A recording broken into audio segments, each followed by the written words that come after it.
नमस्कार. आज 21 मे 2026. आजच्या ठळक बातम्या. नीट पेपर फुटी प्रकरणात पुण्यातून राजस्थानपर्यंत प्रश्नपत्रिका पोहोचल्याचा धक्कादायक खुलासा. सीबीआयकडून प्रसिद्ध बालरोगतज्ज्ञाची चौकशी सुरू. महाराष्ट्र सरकारकडून अणुऊर्जा प्रकल्पासाठी मोठा निर्णय. एनटीपीसी, अदानी, रिलायन्स आणि बजाज समूहासोबत करार. राज्यात 25,400 मेगावॅट वीज निर्मितीचा मार्ग मोकळा.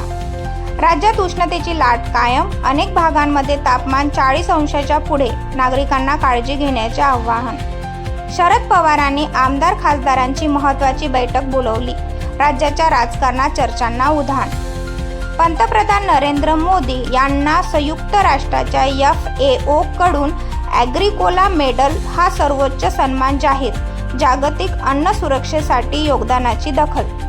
दिल्ली NCR मध्ये कॅब आणि ॲटो चालकांचा 3 दिवसांचा संप सुरू. प्रवाशांना मोठा फटका बसण्याची शक्यता. रुपयाच्या घसरणीमुळे RBI सतर्क. व्याजदर वाढवण्यासह विविध पर्यायावर चर्चा सुरू असल्याची माहिती.